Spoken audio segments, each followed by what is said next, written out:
pre-dawn federal raid to remove Elian Gonzalez, a forceful end to an emotional tug-of-war. He was screaming and crying, "Don't take me." The most important thing is that Elian is safe and that no one was seriously hurt. Tonight, father and son together. Miami's Little Havana in turmoil. From NBC News World Headquarters in New York, this is NBC Nightly News, reported by John Seigenthaler. Good evening, everyone. Elian Gonzalez, the 6-year-old Cuban boy at the center of a dramatic tug-of-war, is in the custody of his father tonight. Armed federal marshals took the boy by force from his Miami relative's home in a surprise pre-dawn raid. The reaction in Miami, outrage from the Cuban-American community. Tonight, this is the scene in Little Havana where throughout the day protesters have set fires in the streets. In the Matanzas province of Cuba, 85 miles east of Havana, near the spot where the Bay of Pigs landing occurred, this scene. Fidel Castro speaking at a rally that had been planned before today's events. It has taken on special significance. We begin our coverage of this unusual day with NBC's Kerry Sanders.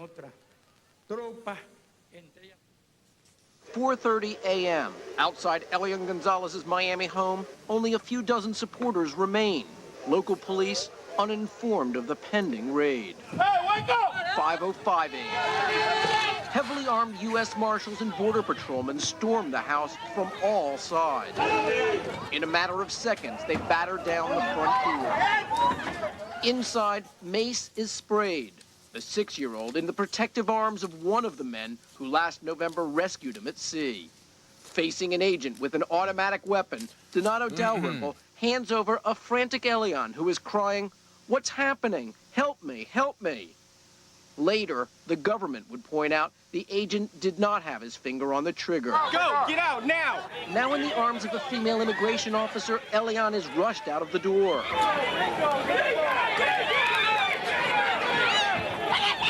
Stunned protesters driven back by volleys of pepper spray. It's all over in 3 minutes. Elian on the way by helicopter and airplane to Washington to be reunited with his father. Inside the house, at first, Elian's relatives in shock. Then anger. Elian's great-uncle Lazaro. With weapons, they were threatening my daughter with machine guns. They told me, "Give me the boy, I'm gonna shoot, give me the boy, give me the boy, give me the..." And they said a bad word, "Give me the boy, give me the boy." And I said, "Please, don't let the boy see this. Please, I will give you the boy. Don't let him see this, he's seen enough." And I just tried to protect him, and they grabbed this little boy in a rage. And if they didn't traumatize him, I don't know what it was. A bitter sense of betrayal felt by the family and those who had been supporting their defiance of the Justice Department order to surrender the boy. And while we were on the phone talking to the mediator, who was dealing with the Attorney General, the house was tear-gassed. 150 days, a standoff with the federal government and Fidel Castro ending in just 3 minutes. No bloodshed, no serious injury, but here, plenty of anger. Kerry Sanders, NBC News, Miami. Tonight, father and son are at Andrews Air Force Base outside of Washington, and NBC's Campbell Brown has the latest from there. Good evening, Campbell. Good evening, John. Well, as you can see behind me, a small group of protesters have gathered outside of Andrews, but the family is well away from here on the base where they have decided to stay for the next few days. They view Andrews as a place that is safe, where they are somewhat protected from the media glare, and where Juan Miguel Gonzalez can get reacquainted with his son after 5 months apart. The first pictures of Elian after the reunion show a beaming son in the arms of his father with his stepmother and half-brother, a family which looks happy to be together. Clear proof, according to Juan Miguel Gonzalez's attorney Greg Craig, that Elian is now where he belongs. It didn't take a whole lot, I think, to restore the connection that those two individuals have and will have forever. Now today, Elian's father signed an order agreeing not to leave the country until the appeals court decides whether or not Elian can apply for a political asylum. Oral arguments in the case are set to begin May 11th. It could take at least a month before the court decides, and with the appeals that will most certainly follow, John, it could be a year before we get a final decision. John? NBC's Campbell Brown, thank you. Now to the anger in Miami over this morning's raid. A wide area of Little Havana has been closed to traffic. Protests have been in progress for most of the day. NBC's Frederica Whitfield is on the scene tonight. Good evening, Frederica. Good evening, John. Well, moments after Elian's removal from his Miami relative's home, people who had been holding peaceful vigils took to the streets. Anger boiled over in much of Miami's Little Havana section. Watch back right here. In the early morning hours, some took their anger out on American flags. Emotions running high. What are you hiding from us, Bill Clinton? Why are you doing this to us? Why? Outbursts among the hundreds waving Cuban flags, setting fires in the streets, burning tires, trash, furniture, whatever was handy. All while denouncing the federal government's action today. I am an American and the American government has betrayed us. We gotta ask for justice for that little boy. Trying to keep order, Miami police in riot gear and wearing gas masks. At times using pepper spray to disperse the crowd. Did you see what they did to us? Did you see what they did to us? There were numerous arrests and tense moments for those in uniform. I know of one sergeant who was hit in the head with a rock when he was trying to rescue a couple of Wackenhut security guards. Apparently the crowd thought they were federal agents. At one time, Lieutenant Schwartz himself had to be escorted to safety. Dade County Mayor and Cuban-American Alex Pinellas. I'm personally indignant over what happened this morning. We also have to understand that we must follow the law. Miami City Mayor Joe Carollo, also a Cuban-American, called the raid disheartening, but appealed for nonviolent protests. The hurt is so great, but no matter how hurt we are, this community cannot react with his heart. It has to react with his head. Trying to explain how the passion among mostly Cuban-American demonstrators turned to such outrage, Pedro Freire is an outspoken community leader. We feel humiliated. There was no need to do this. We can't come to grips with it. At least 127 people have been arrested, but demonstrators say they have something else planned. Monday, a general strike threatening to close down businesses here. John? NBC's Frederica Whitfield in the tent city of Miami. Thank you. Coming up, the healing, the emotional scars now carried by Elian Gonzalez. For more than 5 months now, there's been a cascade of striking images of Elian Gonzalez beamed around the country and the world. NBC's Andrea Mitchell now from the beginning of the saga up to the present. Thanksgiving Day, a boy not yet 6 has witnessed the death of his mother and the loneliness of 2 days clinging to an inner tube at sea. Motherless and alone in a foreign land, suddenly he faces culture shock. A boy from a fishing village in Cuba is showered with toys, games, a birthday puppy. He becomes a powerful political symbol on constant display, often with politicians. Elian now connects to his sole surviving parent only by occasional telephone calls. Calls often interrupted or missed entirely when he's taken away to visit theme parks. The legal tug-of-war escalates. And suddenly, in January, an awkward reminder of home. His grandmothers arrive for a brief supervised visit, offering more confusion than comfort. Finally, the government acts, yet another shock to a clearly terrified child. We had Spanish-speaking female agents. The conversation goes along the lines of, this may seem very scary right now, but it will soon be better. We're taking you to see your papa. But an indelible image, a child looking down the barrel of a gun. The government tries to minimize the trauma as best it can. One of the things that we learned from our experts was that the squeezing of Play-Doh is the best thing that you can do for a child who might be experiencing stress. And then, just hours later, a very different Elian, what is described as a joyous reunion with his father, but hardly the last chapter in this international drama. Andrea Mitchell, NBC News, Washington. And joining us now is Dr. Jerry Weiner, one of the child psychiatrists now consulting the Justice Department on how to help Elian deal with the emotional roller coaster he's been on for these past 5 months. Good evening, Doctor. Good evening. Let me ask you first, what impact could this early morning raid have on the little boy? Well, we knew from the beginning that if this kind of action became necessary because of the intransigence of the family in Miami, that Elian would undoubtedly be very frightened and very confused and bewildered by what was happening.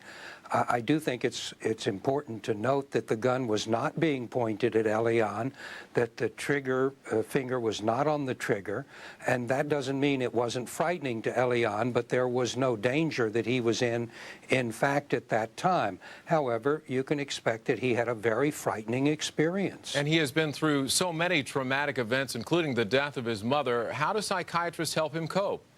Well, the first thing and the most important thing I think that we all agreed on was that this boy needed to be taken out of the artificial atmosphere in which he was being paraded, basically, and he needed to be reunited with his surviving parent. He had a father that he grew up with, a father that he was always close to. He had a family. That was the most important step to take in helping him to begin to get over this trauma. He's never had a chance to even begin to cope with the loss of his mother because of the nature of the circumstances in which he's found himself. Now I think a real healing process can begin, and the family has been informed that whatever professional help they need will be made available to them. Doctor, how do you really know what's going on in the mind of such a young boy? Well, you don't really know what's going on in Elian's individual mind, but you know, in general, the range of issues that a 6-year-old boy is going to be facing with the traumatic loss of his mother, with having left Cuba under the circumstances that he did to begin with the long separation from his other parent, the father. We don't know all the things he's been told during the time that he's been with the family in Miami. But we tried, and the Justice Department and the Attorney General tried everything I think they possibly could to avoid what eventually became necessary if Elian was ever going to be reunited with his father. Dr. Jerry Weiner, thank you very much. Thank you. And now to Cuba and the reaction to today's developments. You're looking at a live picture of a rally in Elian's home province of Matanzas, celebrating the reunion of father and son. But as NBC's Jim Avila reports, across Cuba today, things were low-key. Cuban TV, cartoons interrupted by a stern announcer reading government communiques. Quote, Elian has been removed from the Miami kidnappers. Keep celebrations dignified and tranquil. In Cardenas, where word has reached Juan Miguel's hometown friends, a noon celebration canceled by party leaders. Old neighbors took their happiness inside. Cuban writer Miguel Barnett described his people as wounded by the long ordeal, but grateful. We want to see him very soon arriving at the Cuban airport. The only official rally, originally scheduled as a protest in Juan Miguel's home province, turned into a national party, featuring an appearance by Castro himself. The Cubans insist that since Elian can't come home to Cuba, part of Cuba should be given visas to join Elian in the United States. Among those ready to go, Elian's classmate, 6-year-old Dianela Catelles, all packed, new clothes, a fresh school uniform, and school supplies. One of 12 children, Castro was outfitted for the trip, demanding U.S. State Department visas for them. Her mother, Cecilia Macias, says Dianela was picked because of her good grades and her friendship with Elian. There's no way of knowing how much choice in the matter Cecilia really has, but she told NBC News and our Communist Party escort she supports the mission despite natural concerns about sending her daughter to a foreign country. As a mother, I feel worried, tense, but I know there are a lot of people that will look after the kids. The Cuban government says it wants to recreate Elian's classroom and surround him with hometown friends, both in the U.S. and when he returns to Cuba. Desks and other Cardenas schoolhouse supplies have already been sent to Havana and installed in a beachfront mansion chosen to house Elian, his parents, and friends when he comes back. Jim Avila, NBC News, Havana. Now, Elian Gonzalez's Miami relatives have just arrived at Andrews Air Force Base, where father and son are staying tonight. They would like to see Elian Gonzalez, but so far that has not happened, and it is not expected to happen, at least tonight.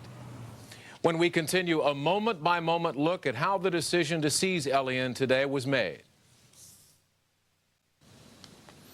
The pre-dawn retrieval of Elian Gonzalez came as many had begun thinking that a voluntary handover was in the offing. A moment-by-moment account on how things changed from NBC's Pete Williams. At one point very early this morning, Attorney General Janet Reno thought she might be able to tell federal agents to stand down, that a deal for a peaceful and voluntary handover could be within reach. Officials say Reno had actually approved the tactical plan on Friday. Officers would enter the Miami house Saturday. Some of her advisors counseled waiting until dawn, fearing a nighttime operation would be too controversial. But the tactical planners pushed for going to the house much earlier, around 4 a.m., when the crowd would be at its smallest. By Friday afternoon, the plan was in place. But suddenly, a potential break. A prominent Miami lawyer calls the Attorney General to say he'd like to try brokering a deal. Reno encourages him, but says, without explanation, any deal has to be done by Friday night. For nearly 12 hours, the Miami group talks back and forth between Elian's father and the Miami relatives, a possible deal. Both families would live together at a retreat outside Washington while the asylum case is on appeal.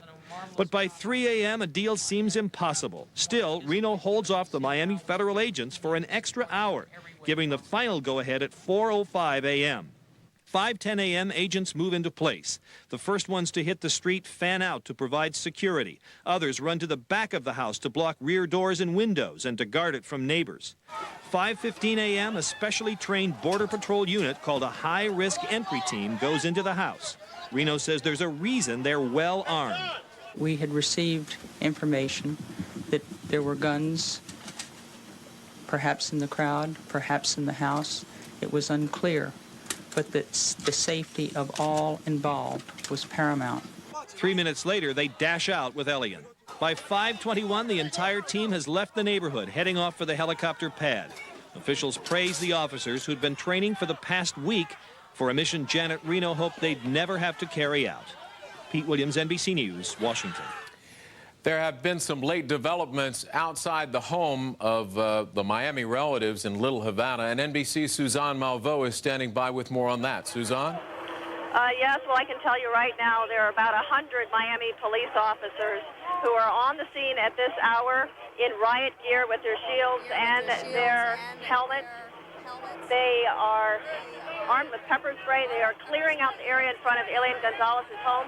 We saw at least one demonstrator being arrested in front of the house. This just developed after a group of about 6 to 12 individuals, demonstrators, who did not like what CNN was reporting, apparently calling them the pro-Castro network, that there were suggestions that perhaps the police were not overreacting in their taking of Elian Gonzalez this morning. That suggestion angered quite a few people, and they started throwing things. CNN cleared out of the staged area in which they were set up, and that's when the Miami police riot patrol was called out here to clear out the block in front of this home. You can see them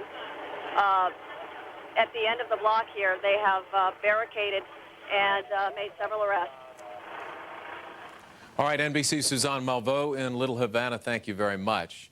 On to the mission of Elian's Miami relatives, now carrying their crusade to Washington, where many in Congress are sympathetic. Here's NBC's John Palmer.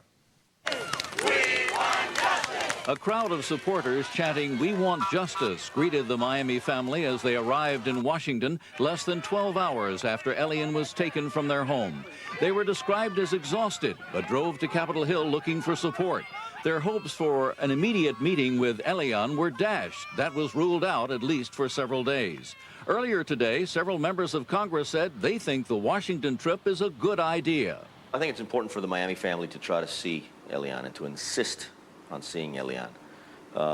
There's significant concern about brainwashing about Elian being drugged. The family also wants meetings with Attorney General Reno and President Clinton. White House officials quickly said a meeting with the president was out of the question, that relatives should direct their inquiries to the Justice Department or the Immigration Service. We don't believe that it's appropriate for the president to communicate directly. Far from Miami, there was a dramatic demonstration of support for the family and opposition to the raid today. On the New Jersey side of the Hudson River, protesters blocked access to New York's Lincoln Tunnel. Meanwhile, Republican members of Congress bitterly attacked the White House for the pre-dawn raid. It's typical of this Justice Department that ignores the rules, the Constitution, the laws, and due process rights of people. And I just think it's abominable. House Republican Whip Tom DeLay called it a kidnapping and said it was reminiscent of Castro's communist Cuba. The White House fired back at its Republican critics, charging they were exploiting the Elian Gonzalez case for political purposes. John Palmer, NBC News at the White House. And we'll be back with more news in a moment. Now back to our top story, today's federal raid to retrieve Elian Gonzalez. We first go to Andrews Air Force Base, where the Miami relatives are trying to get in to see the little boy and his father. That has not happened yet. And outside the family's house in Little Havana, police have moved in to try to disperse a crowd there. NBC's Frederica Whitfield is standing by in a tense Miami tonight with more. Frederica. Miami police stay posted here in the major intersections throughout Little Havana, while the majority of the fires that were burning earlier today have been put out, and the hundreds of people who are clogging the streets have since gone away. Many demonstrators are vowing to conduct traffic slowdowns this evening and threaten another general strike on Monday, which could affect businesses. John? NBC's Frederica Whitfield, thanks again. And that is NBC Nightly News for this Saturday. Continuing coverage of the Elian Gonzalez case here on MSNBC, and tomorrow on Sunday Today and Meet the Press. I'm John Seigenthaler in New York. Good night.